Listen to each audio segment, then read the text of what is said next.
what that's like, and that's just me, being in a school full of apathy and This, otherwise known as Miss Ann, and I work in dining. Some of you know me from Common Grounds. Some of you know me from Starbucks, and I am currently at Last Drop Cafe. So, introductions. I want to thank all of you from the bottom of my heart for putting workers on your agenda. You have no idea what that means to the workers here.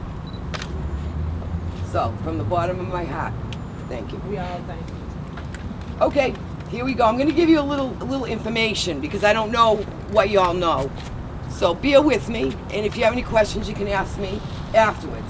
I wrote it because I didn't want to be misquoted. So, bear with me, okay? I think you'll find it rather interesting. I was reading a brochure last week published by Vanderbilt University titled Integrity in Action. The first statement in this brochure says, and I quote, "Our organization believes that our employees are our most valuable asset." So, I had to ask myself, what would that principle look like when it was applied to a real workplace?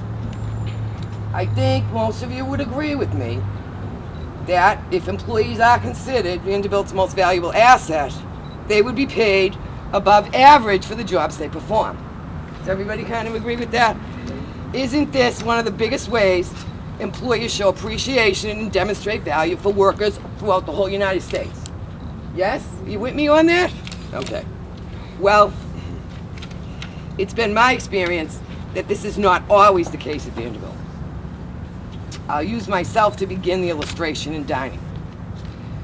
I'm a full-time employee in dining and have been for 6 years. My current wage is $11.11 an hour. As printed in the Vanderbilt Hustler last fall, this hourly salary should calculate to over $22,000 a year. Okay, the reality of all this is really different. My 2011 W-2 tax statement from Vanderbilt clearly states that my wages last year were $13,826.95. It's an $8,000 difference from my projected yearly salary. Okay, you with me? Everybody with me? Here's an additional fact. About 15% of all dining staff made less than $14,000 last year. 15,000. 15% made less than $14,000 last year. Why? The reason is simple.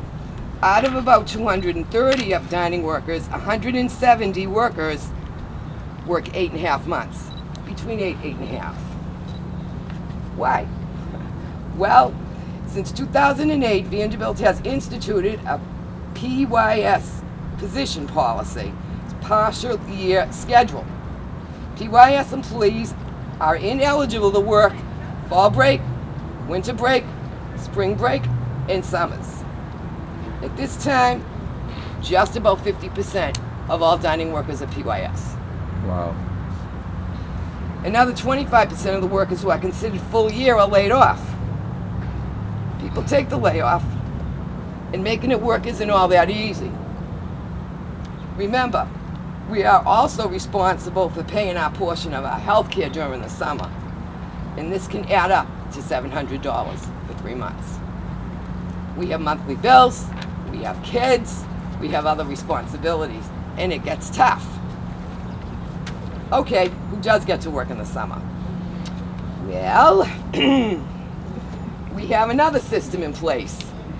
We have job categories, or classifications as they call it. They go from 1 to 6, 6 being the highest. Level 6 people work. It's like the domino effect. 6 bumps the 5, bumps the 4s, bumps the 3s, bumps all the way down to 1. So, by the time you get to level 3, and I'm a level 3, your chances of working are really slim. They look really bad. And level 1 people don't have a chance. They don't have a chance. So what happens is the majority of level 1 people are laid off. It doesn't matter if a level 6 person is performing at a 3 or a 1 position.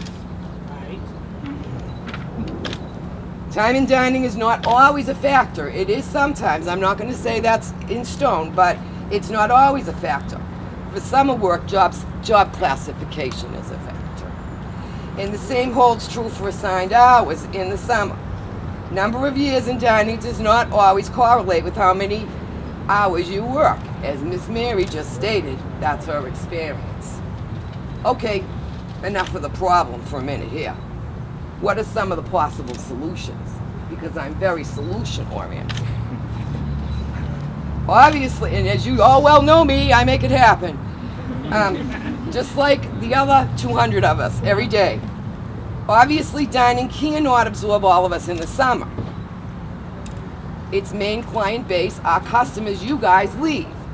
But Vanderbilt can, if they wanted to, put us to work for the summer. Vanderbilt employs over 23,000 people. Vanderbilt has extensive connections with hundreds of agencies and businesses in the Nashville community. Vanderbilt is ranked #1 in teaching, #2 in nursing. And you're going to tell me nobody can figure out how to put 200 people to work for 3 months. Yeah. For real. You know, or maybe just nobody really cares about us. That's it. Okay? Another solution, like Mary said, would be for dining workers to collect unemployment during the 3-month summer layoff period. Last year, all unemployment claims were systematically denied, whether the claim was for 5 weeks, 9 weeks, or 3 months. It was not happening, period.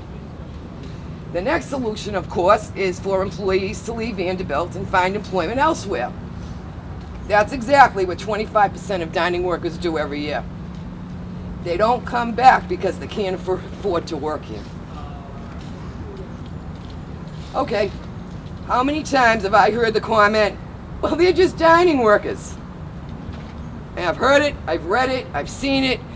Why not let them move up the ladder or go to school and get a better job? Well, I believe this is an extremely limited perception of dining workers, and I need to change that perception right now. Moving up can be more difficult than you would think. Since 90% of all the new job openings are partial year schedule openings, any full year employee who applies for a partial year schedule position of a higher grade will lose all their chances of working a full year. If he or she applies for a full year position of a higher grade classification, he or she goes to the bottom of that classification and is the last to be scheduled for the summer. So, people would rather stay in their current job than risk losing 3 months' work. That's why a lot of people don't move up. As far as education goes, approximately 20% of us in dining have some form of post-secondary education. In addition, and I believe more importantly, there are people with 20, 30, and 40 years experience in the kitchen, on the line, doing the deal. That length of experience is invaluable. We choose to stay in dining for many reasons. It may not be rocket science, but you very well know that those rocket scientists eat really well.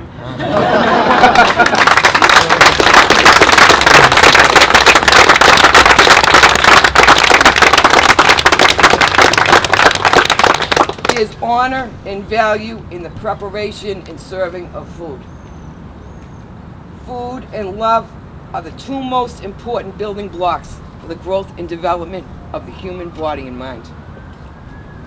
And let's face it, Vanderbilt students eat far better than most college students.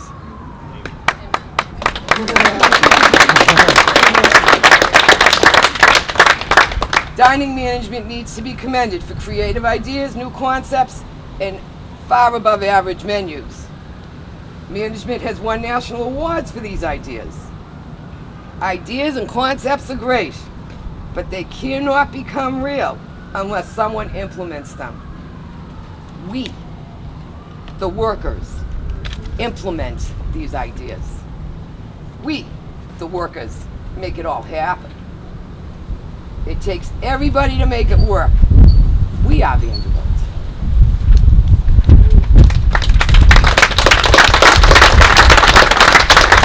I've been asking people why they stay since I got here 6 years ago. You know, if the pay is so bad and you don't get the respect you deserve, why do you stay? Well, you know, why do I stay? You know, we all ask that. And, you know, some people say they like working with food. Others say they like the benefits and they stay for them. But by far, the majority of dining workers say they stay because of the students. We love the kids, they'll say, or we like the kids, or we want to support the kids, or we like feeding the kids. You know, we love those students. And what a better way to nurture students than with food. So, in closing, I respectfully urge Vanderbilt to concretely implement the concept of employees being their biggest asset.